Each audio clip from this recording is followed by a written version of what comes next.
예레미야 1장 1절 3절입니다.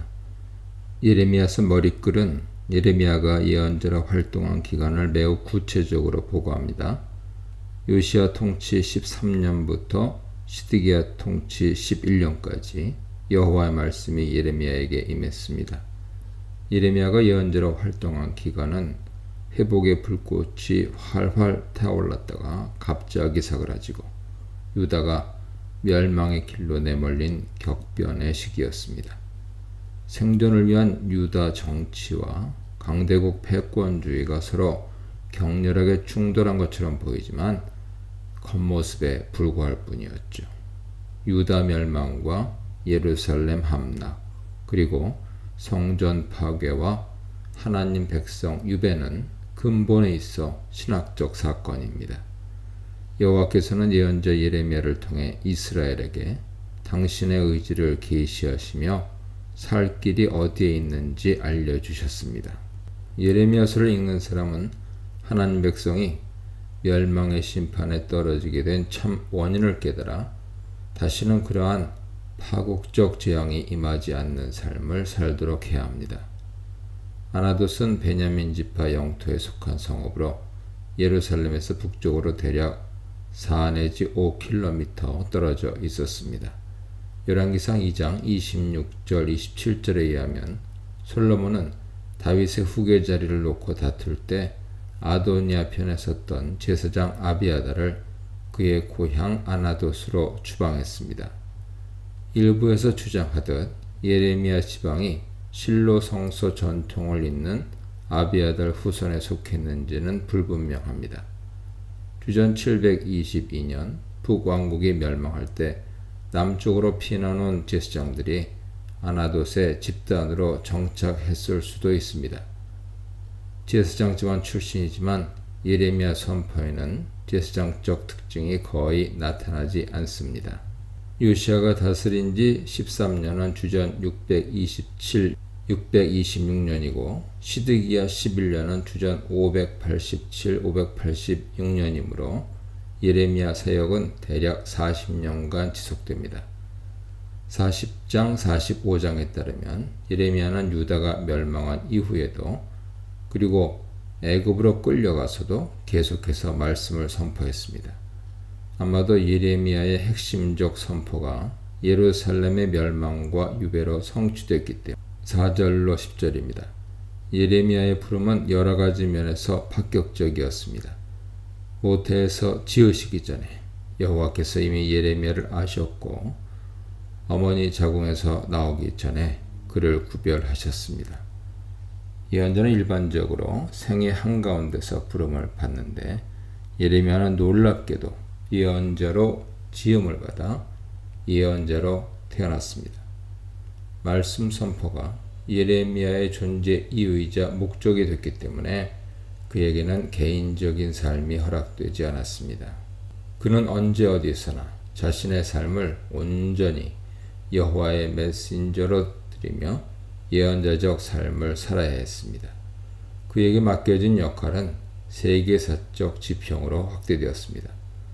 예레미야는 단순히 이스라엘의 하나님 말씀을 선포하는 자가 아니라 민족들의 예언자로 세움받았습니다. 이스라엘뿐만 아니라 온 세상이 예레미야가 선포하는 메시지 범위 안에 포함되었습니다. 곧 이스라엘의 멸망과 유배가 세계사적 차원에서 선포된 것입니다. 하나님께서 예레미야를 민족들의 예언자로 세우셨음은 민족들의 운명과 역사를 결정하시는 분이 이스라엘의 하나님임을 보여주기도 합니다. 하나님의 신비스럽기까지 한 출생전의 선택과 부름의 말씀에 대한 예레미야의 반응은 놀랍게도 부정적입니다. 슬프도소이다 주 여호와여 보소서 나는 아이라 말할 줄 알지 못하나이다. 예의상 한 번 거절한 것이 아닙니다. 예레미야는 자신이 예언자의 직분을 감당할 만한 능력과 자질과 자격이 없음을 알기에 하나님의 부르심에 기쁘게 응답하지 못했습니다. 누구나가 즐기는 개인적, 사회적 삶을 송두리째 포기해야 했습니다. 출생 전에 민족들의 예언자로 성별됐다는 말씀은 너무나도 무거운 짐처럼 느껴졌을 것입니다.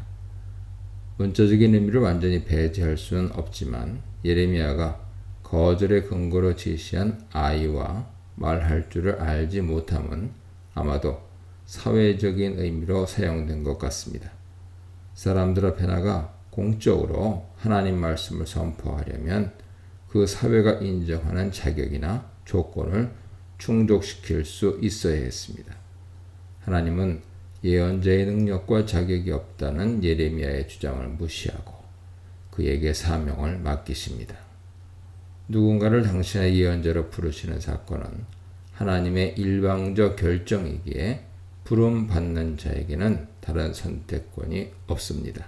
부름을 받은 자는 부르신 분께서 누구에게 보내든지 그 사람에게로 가야 하고 무엇을 명령하든지 그 명령한 것을 말해야 합니다. 여호와의 예언자로 활동하는데 개인적 자질이나 사회적 조건은 부차적입니다. 그분께서 당신의 예언자에게 요청하시는 유일한 것은 순종입니다. 예언자는 하나님께서 보내시는 사람에게 가서 그분께서 전달하라고 주신 말씀을 전하면 되었습니다. 누구에게 보내든지 하는 것은 예레미야 활동 반경이 예루살렘과 유다에 한정되지 않고 그 너머로 확장될 것을, 무엇을 명령하든지 하는 것은 심판 예언뿐 아니라 구원 예언까지 선포하게 될 것을 시사합니다. 하나님은 부르심의 사건을 홀로 주도하시고 부름을 받은 자에게 오직 순종을 요구하시는 절대자시지만 명령만 하시는 분은 아닙니다. 부르시는 분은 부름을 받은 자를 지켜주시는 분이기도 합니다. 하나님은 명령을 수행하다가 직면하게 될 어려움으로부터 지켜주실 것을 약속하십니다. 너는 그들 때문에 두려워하지 말라. 내가 너와 함께하여 너를 구원하리라. 예레미야가 자기에게 맡겨진 임무를 완수할 수 있도록 하나님께서 함께하며 도와주실 것입니다. 다른 한편으로 하나님의 약속은 예레미야의 선포를 듣는 자들의 반응이 두려움을 느낄 정도로 매우 적대적일 것을 암시하기도 합니다. 예레미야는 하나님 약속에 의존해 적대적 세력의 위협과 공격에 맞서 나가야 합니다. 약속을 주신 하나님께서 아이이고 말할 줄 알지 못하는 예레미야를 선지자로 만들어 주십니다.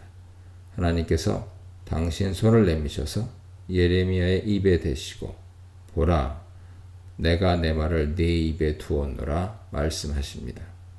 하나님께서 당신의 의지와 결정을 선포할 자로 예레미야를 택하셨습니다.